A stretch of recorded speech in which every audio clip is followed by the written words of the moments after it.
haus banget lagi.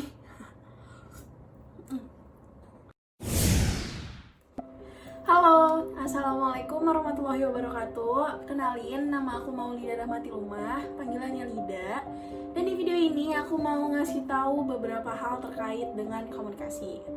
Jadi sebagai makhluk hidup kita pasti banget kan yang namanya berkomunikasi. Tetapi komunikasi bukan sesuatu hal yang kayak ya udah kita ngomong aja sama orang, ya udah kita nyampein aja sesuatu. Tetapi komunikasi juga memiliki beberapa teknik dan juga jenis. Dan di video ini aku mau ngasih tahu sedikit dari jenis komunikasi. Pertama, aku mau bahas dulu nih tentang komunikasi verbal dan non-verbal. Apa sih bedanya? Jadi, kalau komunikasi verbal adalah komunikasi dalam bentuk lisan atau tulisan. Sedangkan komunikasi non-verbal adalah komunikasi yang pada umumnya itu melibatkan gerakan tubuh, seperti gerakan tangan, raut wajah, gelengan kepala, tanda, tindakan, dan sebagainya. Untuk lebih jelasnya, ini aku praktekin dulu contohnya. Oke, jadi aku ada beberapa evaluasi dari proker kemarin. Nah, itu tadi salah satu contoh dari komunikasi verbal dan non-verbal. Lanjutnya aku mau ngasih tahu nih tentang fungsi. Untuk fungsi komunikasi verbal sendiri, yang pertama itu ada penamaan. Dengan menggunakan kata-kata dapat memudahkan kita untuk mengidentifikasi sebuah objek, tindakan, benda, ataupun orang.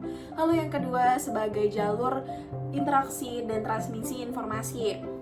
Melalui kata-kata, kita dapat menyampaikan sebuah emosi, empati, informasi, maksud, dan hal-hal lainnya yang hanya bisa menggunakan kata-kata. Yang ketiga, untuk menonjolkan sebuah artikulasi dan intonasi. Karena adanya perbedaan intonasi atau artikulasi memiliki makna dan arti yang berbeda juga. Lalu yang keempat sebagai alat sosialisasi yang efektif. Kalau kita dalam keadaan diskusi atau sekedar menyapa, ngobrol santai, bersosialisasi akan lebih efektif dengan kata-kata.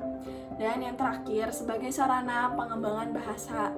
Seperti sekarang nih, udah banyak banget kan muncul kata-kata gaul. Lalu untuk fungsi komunikasi nonverbal yaitu sebagai pelengkap. Maksudnya pelengkap di sini dengan melibatkan gerakan tubuh itu dapat mempertegas atau memperjelas komunikasi melalui kata-kata.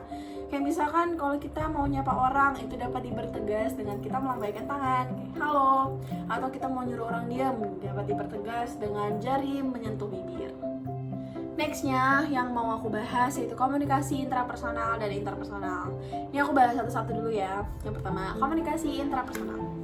Untuk pengertiannya sendiri, menurut Black and Harrelson, komunikasi intrapersonal adalah peristiwa yang terjadi di dalam diri pribadi seseorang. Kayak ngomong sendiri kali ya. Biar lebih jelasnya, ini aku kasih contoh. Lucu banget nih warna pink. Ada warna kuning juga lagi. Lucu banget, beli gak ya? Tapi kayak gue gak cocok deh kalau warna kuning. Kalau peach kan gak too much nih. Tapi gue kebiasaan pakai warna netral. Kalau pakai warna kayak gini cocok gak ya gue? Gue bingung banget, takut gak cocok. Oke, tadi adalah salah satu contoh. Ada juga nih contoh lain biar lebih ngerti. Seperti kita introspeksi diri depan kaca, atau kita lagi berdoa kepada Tuhan. Itu juga termasuk komunikasi intrapersonal.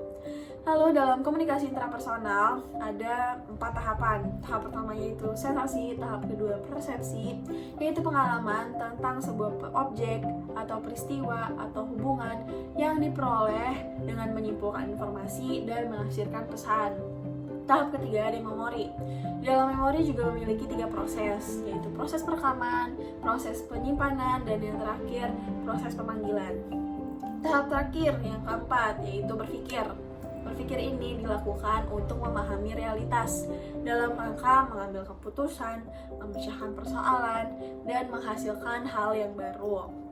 Lalu ada juga faktor yang dapat mempengaruhi komunikasi intrapersonal. Yang pertama itu ada perkembangan, yang kedua nilai, yang ketiga ada emosi, yang keempat latar belakang sosial kultural, yang kelima ada gender, yang keenam ada pengetahuan, dan yang terakhir ada lingkungan. Oke, sekarang kita bahas deh tentang komunikasi interpersonal. Menurut Joseph Adivito, komunikasi interpersonal adalah interaksi verbal dan nonverbal antar dua atau lebih orang yang tergantung satu sama lain. Contohnya kayak gini nih.